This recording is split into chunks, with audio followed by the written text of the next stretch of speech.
Good morning. Wow, it's getting colder now because winter is almost here. So I have to wear a sweater, even if I'm at home. Anyway, let's have some breakfast, okay? And I'm going to share a few things with you. But let me show you what I have for breakfast. It's really amazing what I have here. Let me see. Okay. It's hard to show what I have here. Let me see. I have, uh, I have some of my orange, and then I have coffee, of course, and I have my favorite blueberry crepes, which I made myself. It's kind of easy. Hey, okay. Oh, so good. You know what? I always start with the oranges because actually what happens is that oranges actually, as I said before, sort of awakens your taste. So once you have these oranges, what happens is that your food tastes better. In fact, they say in first class restaurants, what they would do is that before after before each course, they would have oranges or lime. But we're not in a first class restaurant, okay? So it's okay. Mm. Okay.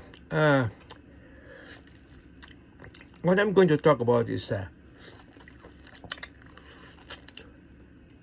how can we set our goals in life that's aligned with God's will for our lives. Now, a lot of people are very sophisticated. They use a format called SMART, SMART, which stands for your goals should be specific, should be measurable, attainable, and transferable. So, and that's what they use as a pattern. That's fine. That's fine.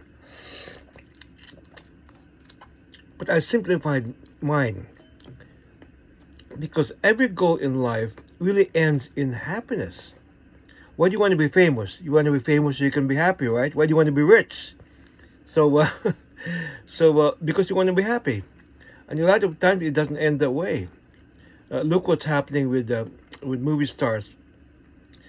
Uh, they reach their goal, they reach their dream, but some of them are still unhappy and even sometimes, sadly, even commit suicide because for some reason the goal that they reached didn't really make them happy. So I simplified my own goals and I make sure that they're in line with God's will for my life. So here's what I did. Okay, if my goal is simply to be happy, I ask myself, what makes me happy? I ask myself honestly, what makes me happy? And I came up with 5 things that I know would make me happy.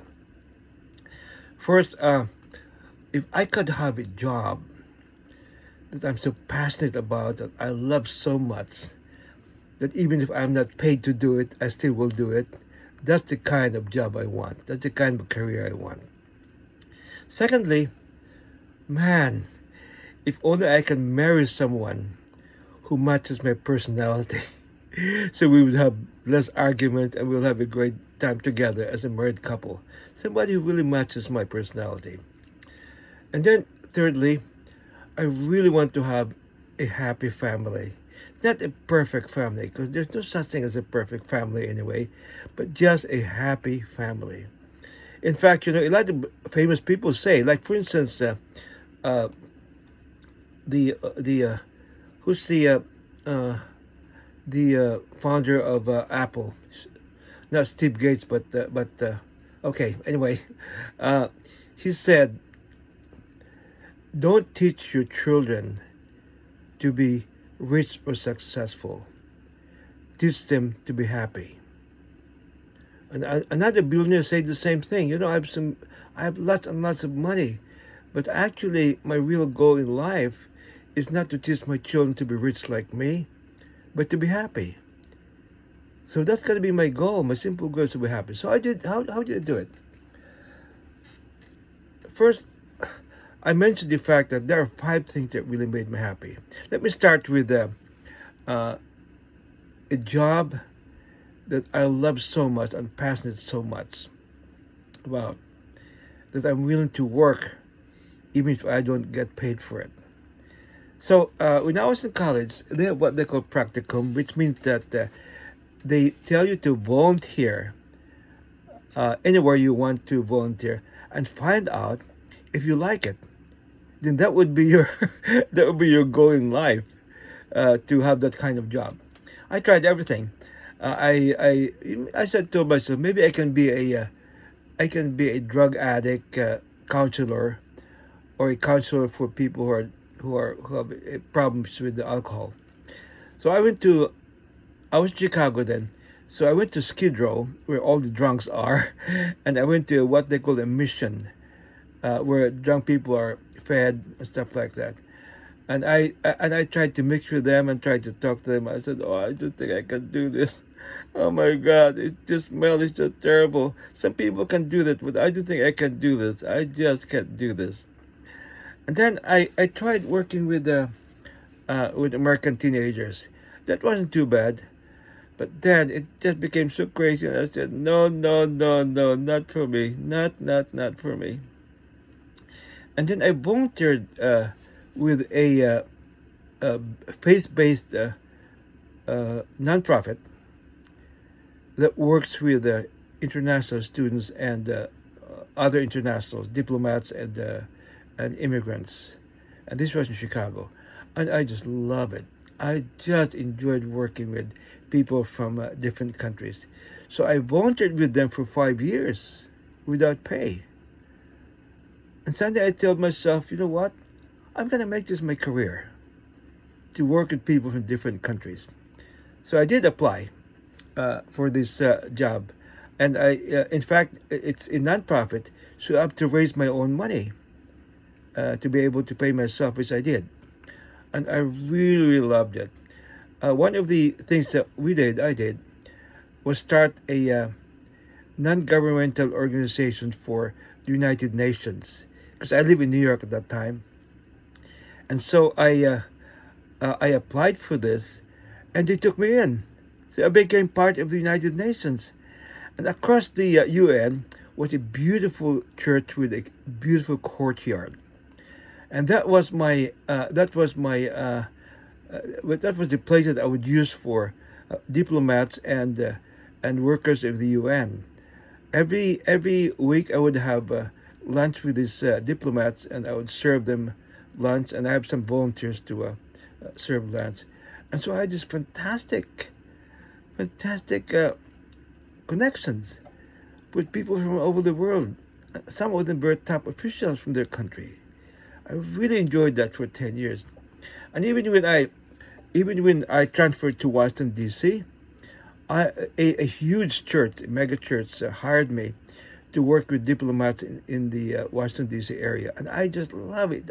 Can you imagine? All I had to do was dine them, entertain them, and I had the church gave me $500,000 budget just to take care of these diplomats and also some missionaries.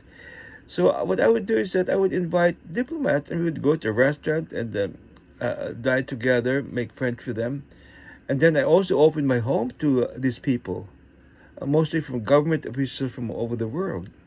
And some of them were training at American universities, so they were in my home. And some of them have become really top officials now. One of them ran for the presidency of his country, and he lost, but now he's his country's ambassador to Denmark. Another one from Kenya. I talked to him. You know what? You're so smart. You should really run for parliament. So when he went back home, he ran for parliament. Now he's one of the top parliamentarians in Kenya. So it's amazing. Just this job was just amazing. So when I retired, I continued it without being paid for. Now I'm opening my home to international students at Colby College here in Maine. So I love this. That I've been doing this for more than 40 years. And I just couldn't stop because I just love it so much. So the Lord answered my prayer. He gave me a job that I love so much, that I'm so passionate about so much, that I'm willing to work for it, even without being paid for it. And I'm gonna work like I'm gonna work. I'm gonna keep doing this work until I die because I just love it so much. Second thing, uh, I prayed to God, Lord, could you please give me a girl who matches my personality? So you know what I did? So I took a piece of paper. I write all the things that I would that the kind of girl that I'd like to marry. The first thing I wrote was this: I want a girl who's smarter than me, definitely smarter than me. Because I better start eating here. Okay, what happened is that I before it gets cold, so I write in a piece of paper a couple of things. I want a girl who's smarter than me. Secondly, I want a girl who really loves my job, so we can work together as partners. I want a girl who loves to work with people from different countries. And then I asked, I asked the Lord, Lord, could she also be beautiful? If possible, could she be beautiful? Because I I studied some genetics, and I found out that 60% of the genes comes from our mother. So I was thinking, if my wife is smarter than me, if my wife is nice, if my wife is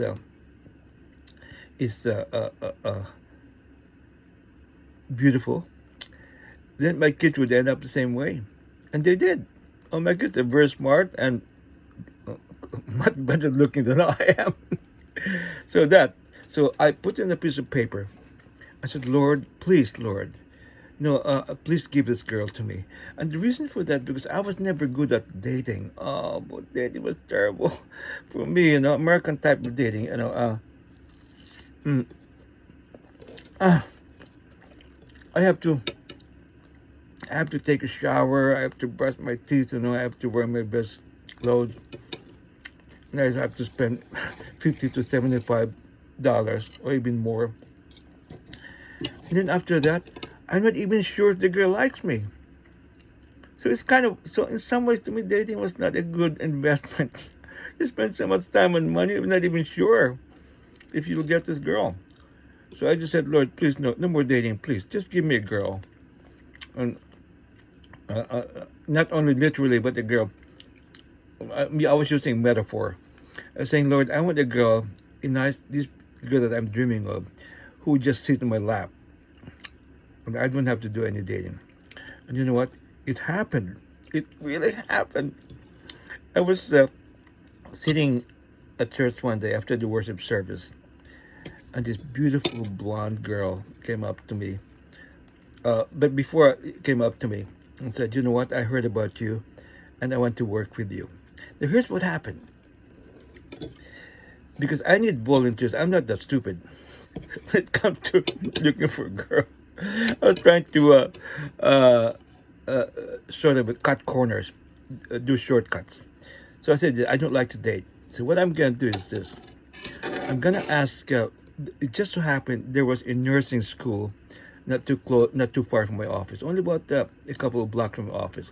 I said, I'm going to invite these beautiful nurses as volunteers to work with me. And I know by the law of average, if I meet 10 of them, one of them would like me. I learned this from being I used to be a car salesman. And my boss told me, Cito, if you call 10 people and show them a car, 1 out of 10 would buy a car from you. So I was thinking, the same thing, the same principle might apply to this. If I meet 10 girls without dating, one of them would like me. So I invited these beautiful nurses. I planned activities for them and for the internationals. So, so, it was not unusual for me to have 5 beautiful girls following me when we go to a ballet or to a show with international.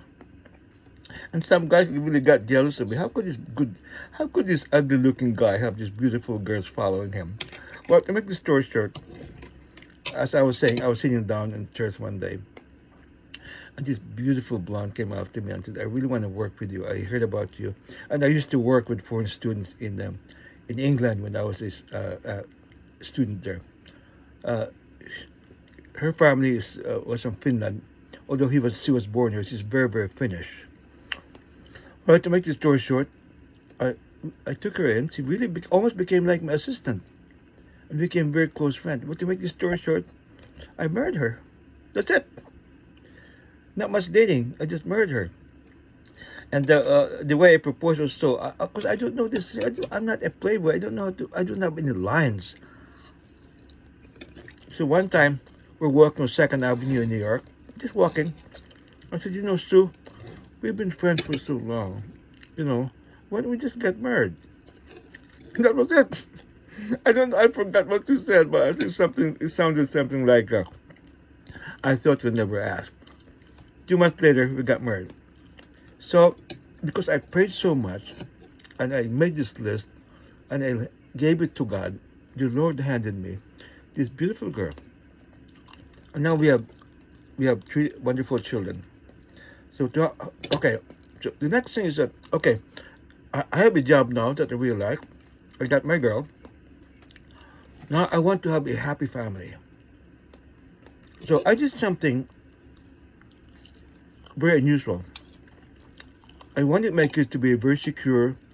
I want them to be loved. So when they were young, before they were 12, I would, there were three of them, two boys, one girl. I put mattresses in one room, and all of us would sleep on the floor. What I would do is that I would stay with them until they dozed off, and then go back to my bedroom. And they just loved it. Oh, I told them funny stories, and stuff like that, and they were just laughing. And my wife was saying, "How could they sleep if they're laughing?" But that's what I did. I stayed with them until they dozed off, until they're 12. In fact, when they have their own bedrooms, my son would say, "Oh, sleep with me, Dad." With the two boys, it took only 15 minutes, but with the girl, it takes 45 minutes. You have to tell her stories, you have to rub her back, and until she dozes off.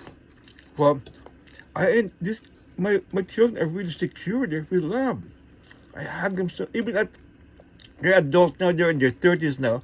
I still hug them and I kiss them. Like they're my kids. Like kids. That's how secure they are and how feel loved they are. So okay, so I had my job that I liked so much. I had the girl that I want to marry. Now I have a very happy family. Not perfect, just happy.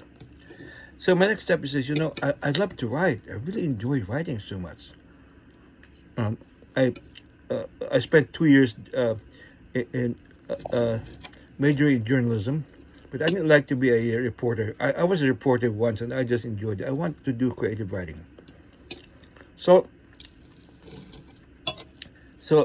so right now, I'm writing a newsletter every month, and also not only that, but I have a podcast that goes to hundreds of people in the Philippines. I write it first, and of course, and I'll have a podcast like this. This is a podcast right now. So and then I was thinking of this. If I could just write one or two books before I die, I'd be very happy. So I'm writing a novel about my parents' love affair during the Second World War. And I'm in my 70th page, so it may take me another year to finish this or more. And then I'm writing a book of poems, a poem a day. I write one poem every day. So I need at least 365 poems. So every day, you have 365 pages. You can read one poem every day that I wrote. And I write about people too that I love, people that I care for so much. And I write about everything. Poetry. So one poem a day, 365 pages. I'm on my 12, or I think 12, 15 poem now. So I have a lot more to go. for next year. So four things already I accomplished. Uh, I accomplished. I find a job that I love so much. I find a wonderful girl. I was able to create a happy, not a perfect, but a happy family. Now I'm doing my writing. Now I said one more thing, Lord, which I wrote on a piece of paper. I'd like to do something that makes a difference in the world today. So when I die, I would like my epitaph to read this way: the world became a better place because he lived. So how could I do this? So I started a couple years ago, well, 5, 6 years ago. I started a nonprofit based on random acts of kindness. Random acts of kindness. I used my own money uh, to have this nonprofit. I invited my friends to join me. Hmm, this is really good coffee. Even if I go to McDonald's or any other place, I just bring my own coffee. It's exactly what I want it brewed. So I started this nonprofit. It's very simple. Um, I started in the Philippines, but the idea is to combine random acts of kindness and to form communities, a spiritual community where people can be intimate and they can share about what God is doing in their lives. So what I do is very simple. I send them some money with the idea that they give half of that to another person in need. So it teaches them to be generous. So it had a ripple effect. I send the money to a person. The person is very happy. A poor person is very happy. And I said, "Oh gosh." So, and then he gives it to another person, and that person becomes happy, and both of them are happy. And then they report to me, and I'm happy. So it created a ripple effect. Last year, we were able to change the lives of more than 4,000 people because random acts of kindness, showing God's love through random act of kindness, creates a ripple effect. It's like throwing a stone uh, uh, on a pond, and you have ripples. So it's growing and growing and growing. So maybe uh, this next last year it was 4,000. Maybe next year it will be 8,000 because of the ripple effect. But not only that, but I taught them how to start home fellowships. Well, you don't need a building, no choir, nothing fancy. You just go into a home, you bring food to them, you make them happy, and you start a fellowship in that house. It's like the New Testament times. That's what they did. Um, and then and then you form this fellowship, and right away you have a fellowship because you showed random act of kindness. People respond to that. When you love them, when you're kind to them, people respond, and they're willing to do what you want them to do. So now we have like more than uh, almost between 30 to 50 fellowship of this kind. People gather together each week to share, to share with each other. And it really made a difference in people's lives. So, oh wow, I said, Lord, thank you. And it made me happy. I get reports every day through Messenger. Here's what I did, which is really unusual. Because some of the people I work with live way out in the mountains. So I bought them cell phones. In the Philippines, they're a little bit cheaper. Good cell phones.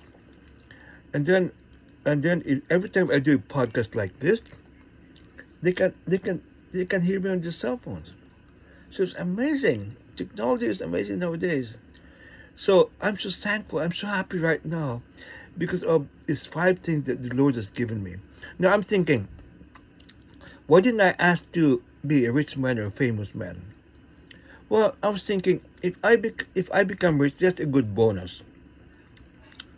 If I become famous, that's fine. But in some ways, I become famous by just having podcast and then writing my poetry and all these things. But that's not my real goal. My real goal is just to be happy. And I'm happy doing these five things that I love so much. So I'd like to encourage you to make your goals simpler and then present it to God and pray that God will give these things to you. Because God is so powerful. He's able to give you anything that you need in life. And all of us, practically all of us just want to be happy. If we earn money, that's just, like I said, this is a bonus. If you become famous, that's a bonus too. But in reality, the end goal of life is to be happy. So I'd like to encourage you, find something that make you happy, write it on a piece of paper, and ask God to help you to give these things to you. And you'll be happy as a lark. Thank you very much. We'll see you next breakfast, okay?